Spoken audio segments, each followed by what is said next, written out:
Soal aturan azan sekarang. oh iya itu kemarin kita sudah terbitkan surat edaran pengaturan. Kita tidak melarang masjid, musola menggunakan toa, tidak.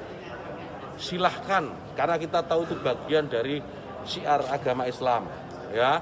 Tetapi ini harus diatur tentu saja.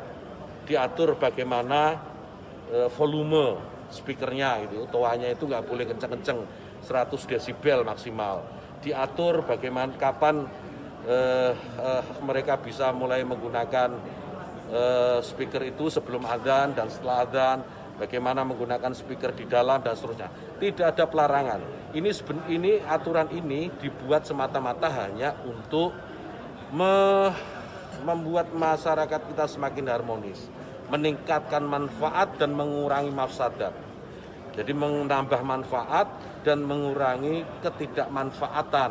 Karena kita tahu, misalnya ya, kita tahu di daerah yang mayoritas muslim, hampir setiap 100 meter, 200 meter itu ada musola masjid.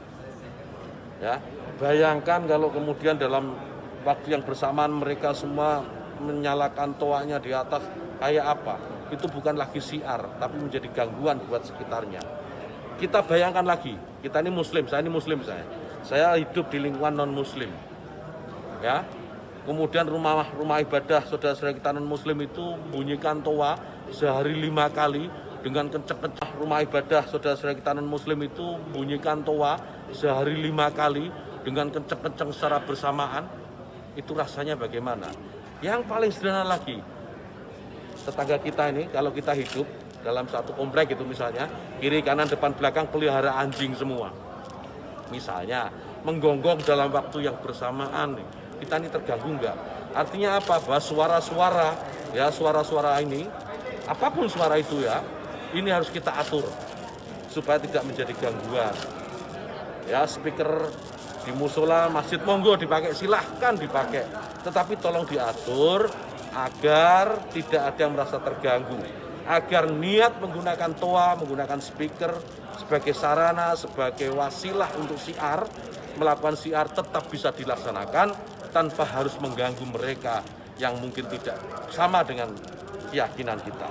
Berbeda keyakinan kita harus tetap hargai. Itu aja intinya. Jadi saya kira dukungan juga banyak atas ini, karena di alam bawah sadar kita kan pasti mengakui itu. Kawan-kawan wartawan ini juga pasti merasakan itu, bagaimana kalau suara itu tidak diatur pasti mengganggu.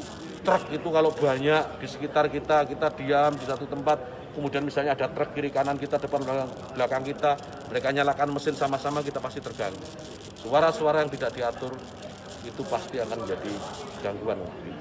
Itu ya.